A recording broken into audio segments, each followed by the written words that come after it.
Hello, everyone. Today, I'd like to talk about Black Panther, the latest film in the Marvel Cinematic Universe of movies featuring heroes with superhuman abilities. But first of all, we need to talk about A Christmas Carol. So, the main character in A Christmas Carol is, of course, Ebenezer Scrooge. And I show here a picture of Michael Caine in the Muppet Christmas Carol, which is by far the best adaptation. Which is by a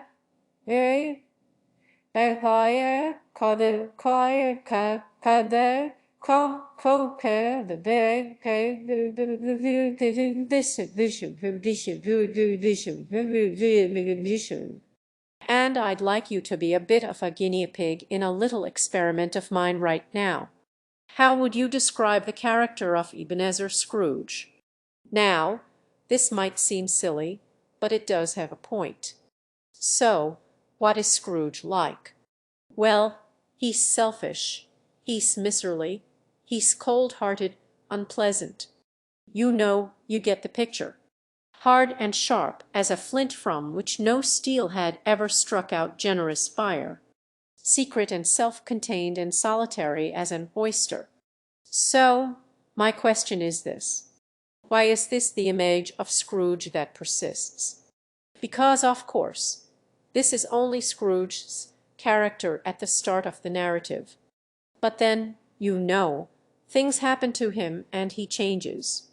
A Christmas Carol is the story of how Scrooge transforms from a cold, cruel person into a generous, kind person.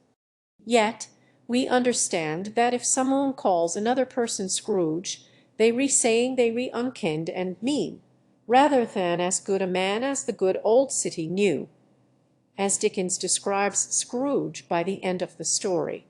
So, why is this? Well, I don't know. It's just something I noticed. And maybe it's just that first impressions count a lot. Maybe the most memorable characters and places and things in a story just more naturally occur at the start, before the narrative has a chance to smooth out the edges on its way to bringing the story to a resolution. Scrooge certainly stands out more at the start of the book than at the end. So, anyway, let's seemingly abandon this point here and move on to talk about Black Panther. And fair warning, there will be spoilers in this video. Not just for Black Panther, but for Ragnarok as well. And, well, A Christmas Carol, too, Aguus. It's a bit late for that now, though. So, why will there be spoilers for Ragnarok in this video? Well, that's because both it and Black Panther follow a very similar story structure, which I'll just outline rather quickly here. So, the main character of the story is a prince who is the heir to a kingdom. His father is the king, and in the mind of the prince, he's a great leader who the prince does not yet feel ready to replace. However, following the death of the king, the prince finds out a terrible secret about something his father did in the past, something that creates the antagonizing force in the movie.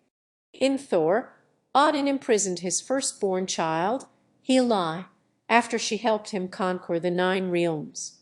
And in Black Panther, King Keka killed his own brother and abandons his nephew, who returns later, like Hela, seeking revenge. The prince is initially defeated and depowered.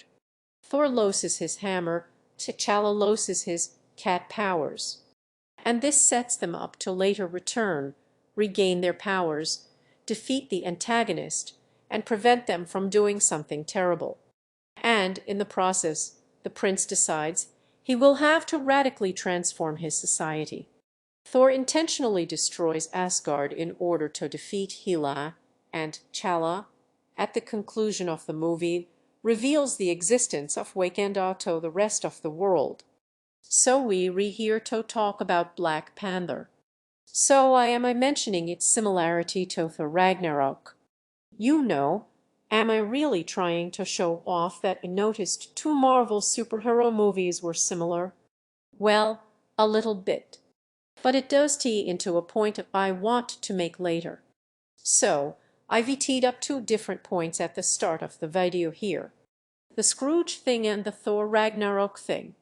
And let's leave them both dangling there awkwardly and move on to answer today's apparently pressing question.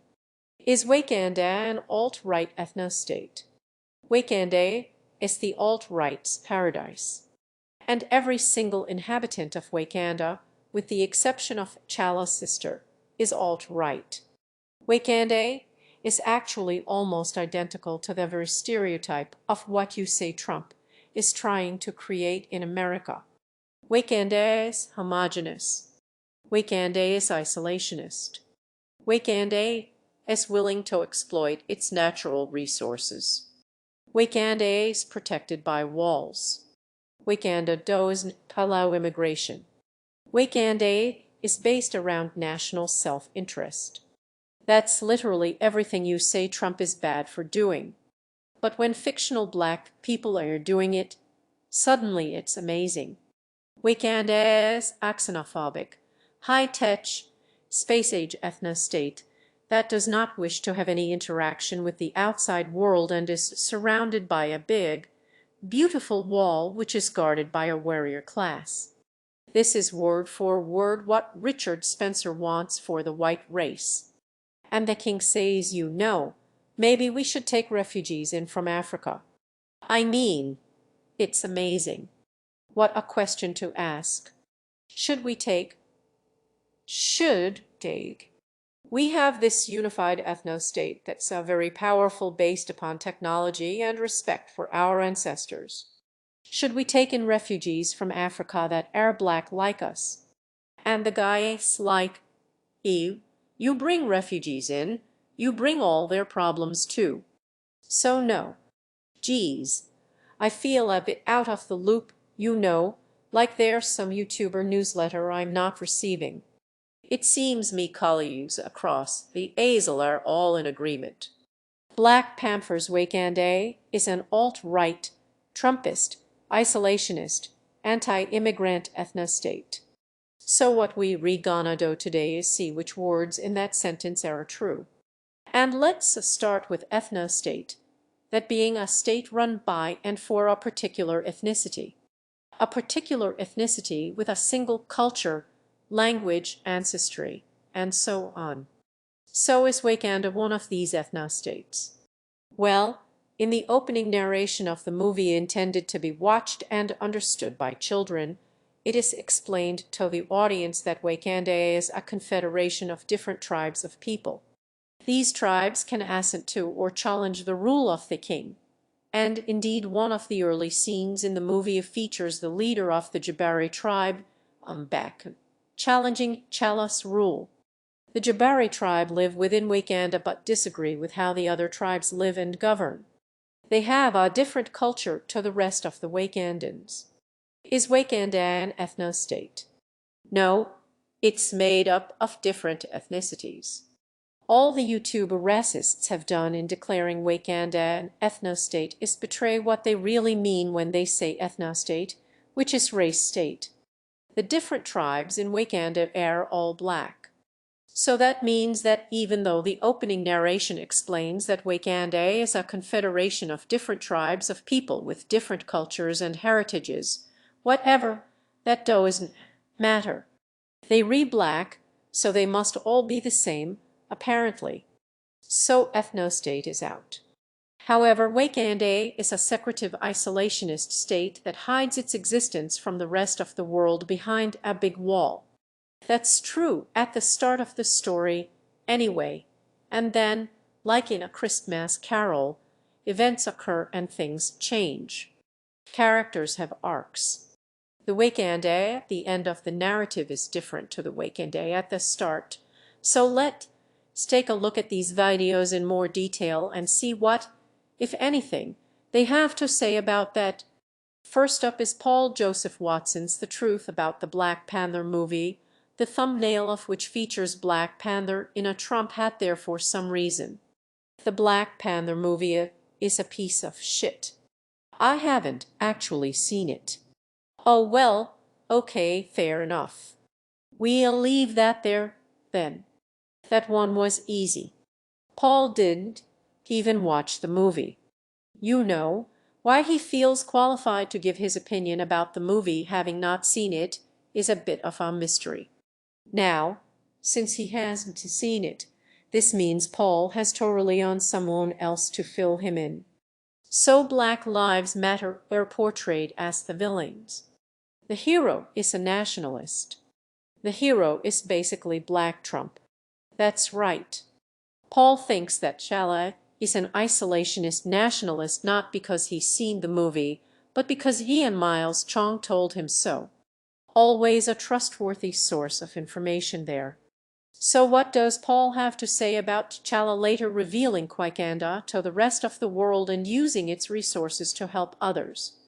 Nothing, of course, because he hasn't seen the movie. Honestly, let's move on and take a peek at Stefan Molyneux's video, The Truth About Black Panther. First off, Stefan appears to have actually watched the movie, so well done. He gets a big gold star for that, and let's see what he thinks of it. The power of wakanda is the power of magical vibranium. But also, as they repeat and repeat and repeat throughout the movie, respect your ancestors, love your edgy, know your history, live for your people, live for your country, live for your state, live for your tribe. The tribe is everything.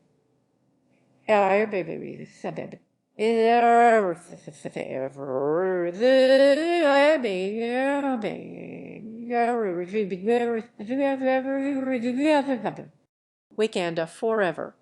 Powerful stuff. So the strength of a people is in its respect for its ancestors. So, respecting ancestors is the key to Wakanda's strength. Now, I don't know what film he watched, but in me cinema, it showed the Black Panther that includes a scene in which T'Challa, the protagonist, actually meets his ancestors, the previous Black Panthers, and shouts at them, "You were wrong. All of you were wrong to turn your back on the rest of the world."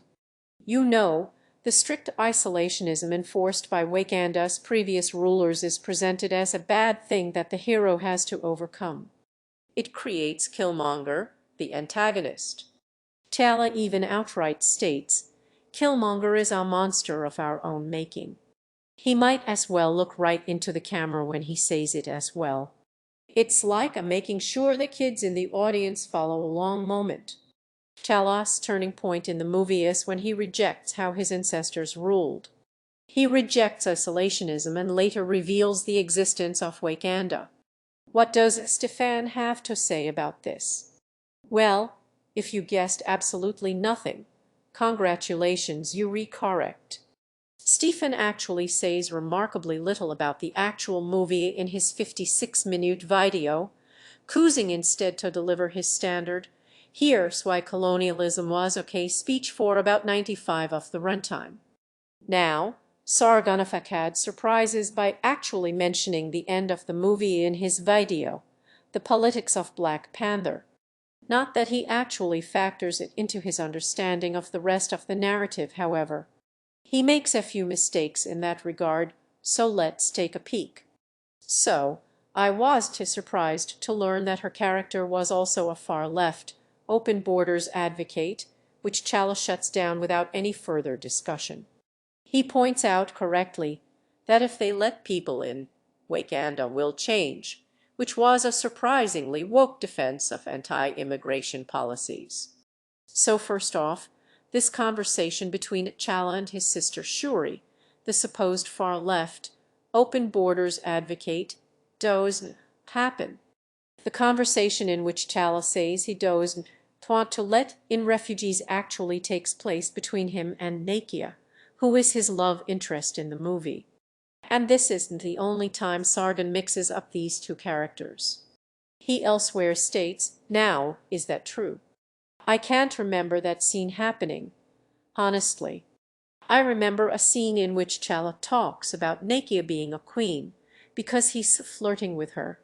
You know, if he marries her, she'll be the queen, but nothing about Shuri being the queen. I'm willing to admit being wrong here. You know, maybe me memory is on the fritz as well. But regardless, Karl uses the conversation between Chala and Nakia as his proof that Chala is alt-right. He also shares a picture of Black Panther in a Trump hat. So I think I can help Sargon out a little here with me interpretation of the narrative of the film. There are a few key early scenes in the movie that relate to Wakanda's governance. First off is Chala meeting the spirit of his father and saying he doesn't feel ready to lead and is too sure what to do. And then his father's spirit says, and the next scene is Chala talking to his love interest, Nakia. He asks her what Wakanda should do, and she says. The next scene is Chala talking to his friend, Wakaba, who advises him not to let refugees in but says, "Hey, if you wanna go fuck some goys up, I'm down with that," to which Chala rebuffs him and says war is not our way. These scenes set up the core thematic conflict of the movie. You know, should Wakanda remain hidden or reveal itself to the world? And if it reveals itself, should that be done peacefully and diplomatically or in a violent conquest? Chala takes the opposite side in his conversations with both Wakabe and Nakia because he isn't sure what he should do. His first real test comes when Everett Ross gets shot. There's a conversation between Okoye, the partner of Wakabe, and Nakia, where they again debate the core conflict. Should we reveal Wakanda in order to help this outsider, or should we let it remain hidden? Or should we reveal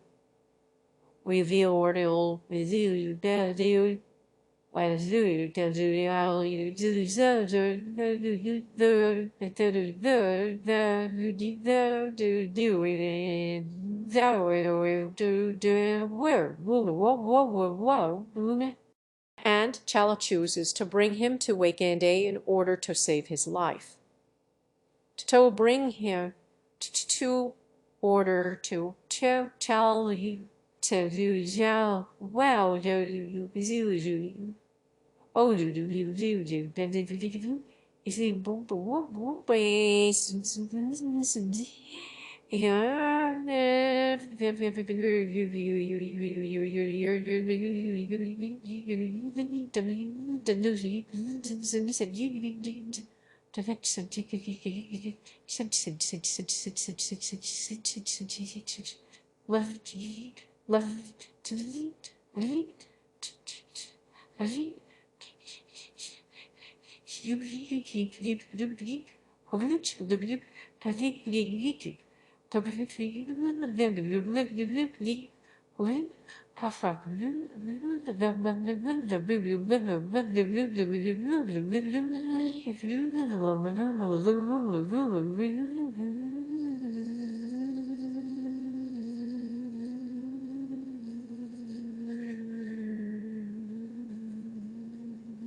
And then later in the story, we of course have the previously mentioned Chala shouting at his ancestors that they were wrong and finally using Wakanda's resources to help the world at the conclusion of the movie. So, is Chala alt-right? Well, only if being alt-right means abandoning those principles immediately in order to do the right thing at every available opportunity. T'Challa is hesitantly anti-immigration at the beginning of the film, but then things happen to him and he changes and by the end he is not. It's the old Scrooge issue again. Sargon and Stefan and Paul are relaying only the initial representation of T'Challa and Wakanda and not the narrative as a whole. Now, the rest of Sargon's response is filled with similar blustery retellings of all the terrible things about wakanda. You know, as if he's the only one who noticed them. As if he's the only who only lose to news though. And I'm not really sure who he's responding to. You can take a guess, though. Though it's a little convoluted to relay, so stick with me here. Sargon has seen people he calls stos excited about the Black Panther movie, as, indeed, a lot of people are. A big-budget movie with a predominantly black cast set in Africa, you know, it brings some diversity to the Marvel Cinematic Universe. A lot of minorities and those on the left are glad to see the movie doing so well. But Sargon and other right-wingers see this enthusiasm about what the movie represents and misinterpret it to be uncritical and unquestioning enthusiasm for every aspect of every part of the movie. So when Sargon said, "All these stos are excited to see a representation of a flawless black paradise," and then when he notices that Wakanda is not so, that it's actually a country with problems that need to be overcome, he treats that as a contradiction. You know, this movie isn't living up to me expectation of stew expectations. Aha, I have caught it out. And Carl, you off the mark, man. You know, people are just excited to see a black superhero movie. It doesn't mean they now support hereditary monarchies or something, just because there was one in the movie. I mean, I like Thor Ragnarok. That's got a hereditary monarchy in the movie. It doesn't mean I support it, though, does it? That was me Thor Ragnarok call back there. I bet you've forgotten about that. There's another one coming up in a few minutes as well, so be on the lookout. So to demonstrate that us loony sto types can actually look at the movie critically, I guess I should give me opinions here. So I thought Black Panther was okay. It's probably me second favorite Marvel movie after Thor Ragnarok, though that is not a field with particularly stiff competition. Mostly exceedingly flaccid competition, actually. All the positive things about Black Panther were held back in part by the constraints of the medium. It is ultimately a comic book movie and comes with all the problems that entails. You know, regardless of politics, you know the final confrontation is gonna be between two punchmen punching each other until the good guy punches the best and wins. Now, Black Panther attempts to give the villain Killmonger some complexity. As much complexity as one can give a character called Killmonger. Anyway. But it ultimately needs the audience to side with Black Panther, so it tempers that complexity with having Killmonger just do horrible things from time to time. And this good versus evil simplification bleeds into the wider conflict of the movie as well. Killmonger's was the bad way to reveal Wakanda to the world, and T'Challa's is the good way. When really, it's more complex than that. You know what happens if T'Challa tries to give aid to a country and they refuse. Or if the government keeps all the aid for themselves while letting their people starve.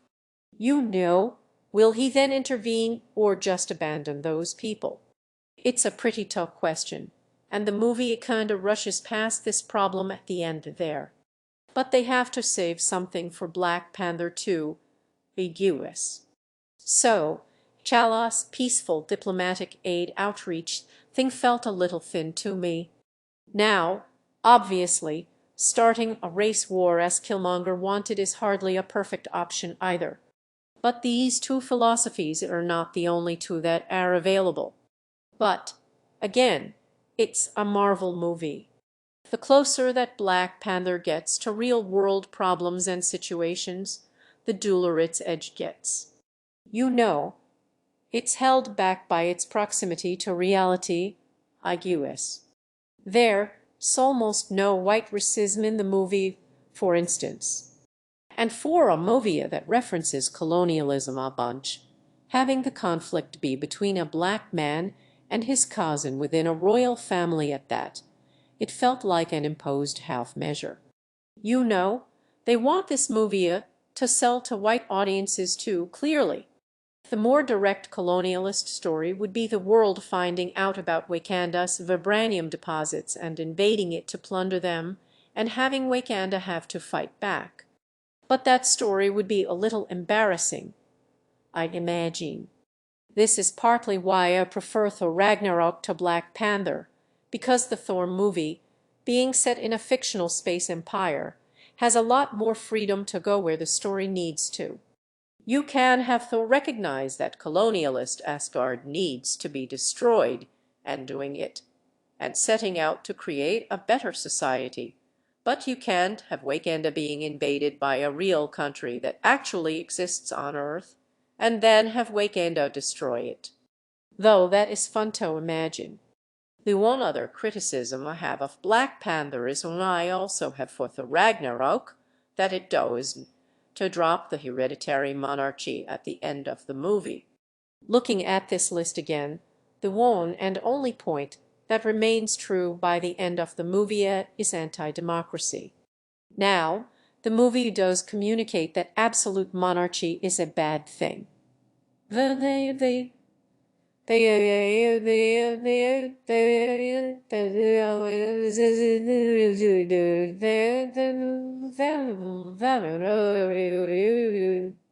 It means someone like Killmonger can usurp the throne, and Okoye turning on King Killmonger is presented heroically, for instance. But I'd have preferred a more direct condemnation for the less discerning viewers in the audience, shall we say. You know, a little tact on conversation at the end. By the way, that Killmonger thing sucked. We should probably have elections instead. You know, that wouldn't have been hard to do. If they were making the sequel, that would probably be the first plot point. All that said, I still enjoyed Black Panther, and I'm excited about it, particularly in a sign of things to come type fashion. The more that Hollywood gets used to the idea that it does not only need to tell white stories, the more stories we'll all have to enjoy. And isn't that neat? And I guess at the conclusion here, I should return and answer the opening question. Is Black Panther alt-right? No, all of whom are brilliant. Head over there and check it out if you like. And also follow me on Twitter or send me a question on Curious Cat. I will put the links below. Thanks a lot, folks. I'll see you next time.